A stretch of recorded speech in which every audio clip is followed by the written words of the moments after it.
Go. Welcome to the Compliance Network podcast, your compliance community. Since 2014, we've been helping financial services companies understand and follow the rules that govern the industry. Whether you're nearby or across the globe, we're here for you. Let's jump into the latest trends, tips, and updates in the ever-evolving world of regulatory compliance. Hello, everyone, and welcome back to the Compliance Network podcast. I'm your co-host, Jeremy Wolf, with your host, Kevin Rowe. Kevin. Hey, Jeremy, how's it going? It is going. Awesome. Hope all is well with you, and thanks to our listeners for tuning in. Let's get into this, Kevin. We're going to try to make them around 1 minute, right? 1 minute hacks to simplify compliance. If we go over the minute, forgive us, please. Yeah. So let's go starting off first. Hack number one, using templates for consistency. Can you talk a little bit about that? Yes. So process requires repeating the same steps or review steps to ensure that you've applied the same base review requirements on every transaction, account openings. For me, templates fall right in line with a checklist, ensuring that you are considering each of the required elements. Your checklist should be based on your written supervisory procedures or your compliance procedures. What are some of the key elements that every compliance template should include to maintain quality and thoroughness? Rule reference, frequency, and of course, a signature. Those are important. The signature evidences a review. The rule reference identifies to a potential third party that you're reviewing for something specific. And those are very important in terms of demonstrating your adherence to regulatory requirements. What's the best way for firms to ensure that their templates are staying up to date with regulations as they evolve? So everything in compliance is about checking and rechecking. So in this particular instance, you would need to absolutely refresh your checklists or your templates, ensuring that you have reviewed it at least annually would probably be best practice, especially if there's been some change to the rule and how that may impact your checklist or template. Hack number two, setting reminders for compliance deadlines. Talk a little bit about that.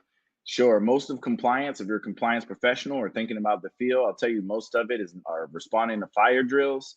Things come up, whether it's a regulatory inquiry that you had no idea that maybe they were looking at, or even registered rep challenges. Someone's not following the rules internally with, let's say, Reg BI. So you have these different variables. So as you have variables, the filings or reviews that you're required to make, a reminder system would be helpful just in the event that you find yourself in this massive fire drill and it's taken away your remembering that you have a filing to make in X amount of days. So those reminders are important. So with so many compliance deadlines, how can firms decide which deadlines to prioritize?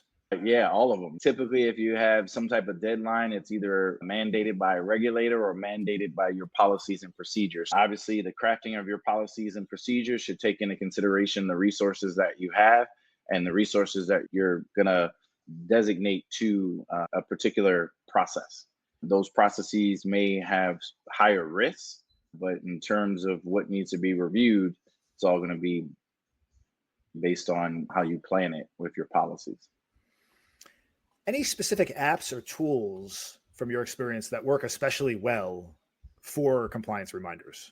There's lots and lots of different systems out there, vendors providing different types of compliance tools and software. We hope at a future date to bring some of those folks onto the show here, but I'll just keep it simple and just say Microsoft or Google Outlook. They allow for you to, the calendar allows for you to set reminders or even, hold meetings or block off that time. So we'll keep it simple and say Microsoft or Gmail, the calendars, reminders. Hack number three, organize documents by risk priority. We can just fed into that from the second hack.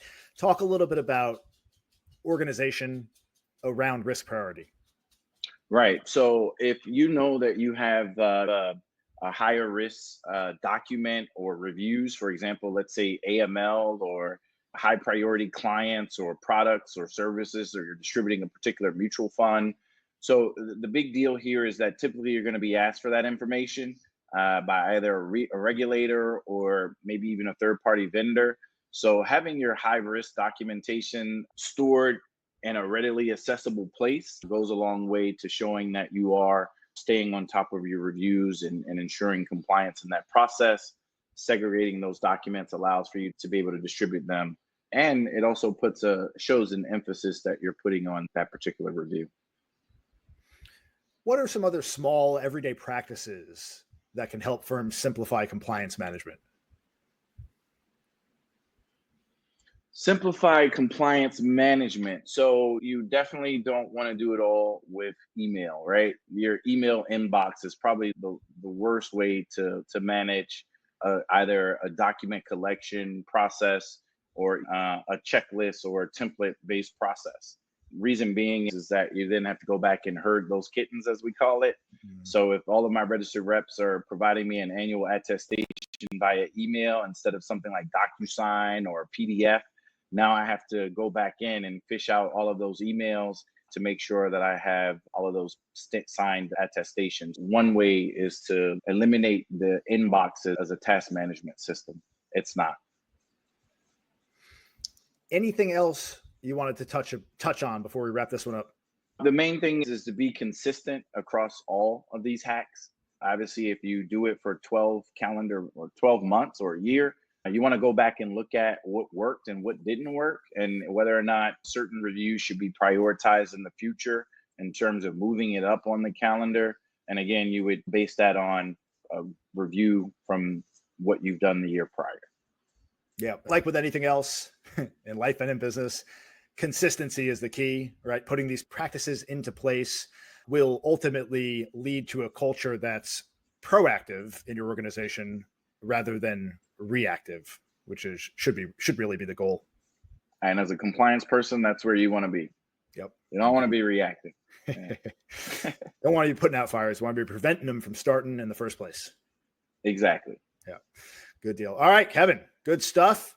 Everyone, thanks for tuning in. Again, as always, any comments, any feedback, please drop them in the comments section below. Or if there's anything you'd like to hear us touch upon, please share it and we will get into it on a future episode. Until then, everyone, thanks for tuning in and we will catch you next time. Everyone, take care. Have a wonderful day. Thank you for tuning in to the Compliance Network podcast. We hope you found today's episode valuable. Until next time, you may find our community on social media at compliance.network. We are on LinkedIn, Instagram, and Facebook for more insights and observations.